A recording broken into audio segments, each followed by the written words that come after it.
شادی کے بعد اولین دنوں میں اسے اندازہ ہو گیا تھا کہ اس کا شوہر بھوک کے معاملے میں بہت بڑا بے صبرا ہے۔ کھانے میں ذرا سی دیر اس کے مزاج کو بھڑکا دیتی ہے۔ وہ کسی کا لحاظ کیے بغیر آیت کو سنا دیتا۔ سسرال میں اور ملازموں کے سامنے اس سبکی سے بچنے کے لیے اس کی پہلی ترجیح مشال کے کھانے کا انتظام ہوتا تھا، مگر بچوں کی آمد کے بعد دیر سویر ہو جاتی تو مشال باقاعدہ سیرت کو مارنے پیٹنے بھی لگا، مگر وہ کم عقل اسے بھی مشال کی محبت سمجھتی تھی کہ وہ باہر نہیں کھاتا، صرف اس کے ہاتھ کا کھانا کھاتا ہے۔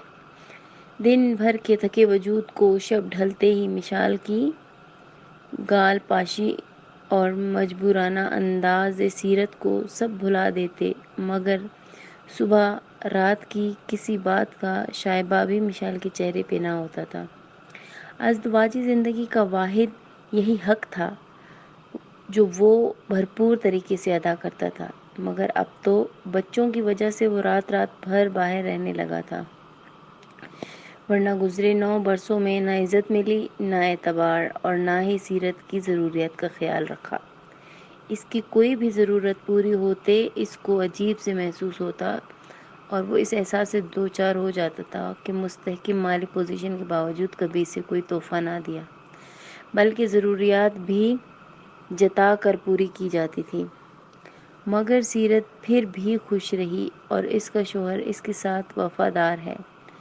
وہ یہ خوش فہمی تب ختم ہوئی جب وہ بھائی کی شادی کے سلسلے میں میکے میں رہنے گئی، جیولری لینے۔ رات کو اچانک گھر آئی تو بیڈ روم میں گھستے ہی اس کا دماغ زلزلوں کی زد میں آ گیا۔ اس کا جیون ساتھی اسی کے بستر پر کسی اور کے ساتھ اپنی بھوک مٹھا رہا تھا۔ وہ جو سمجھتی تھی یہ محبت ہے، آج اس راز سے آشنا ہوئی کہ وہ تو صرف بستر کی بھوک تھی جسے رات کے اندھیرے میں مٹاتا تھا۔ اس کے لیے سیرت ہو یا کوئی اور، اس کے بدن میں چوٹیاں رینگنے لگیں۔ اسے یوں لگا جیسے پچھلے 9 برسوں سے اس کے جسم کو کوئی گدھ نوچ رہا تھا، بھوک سے پاگل ہوا گدھ۔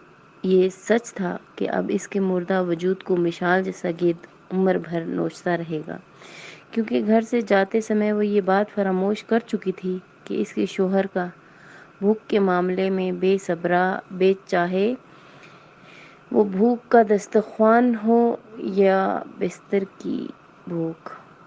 اب جو میں کہتی ہوں اسے غور سے سنیں۔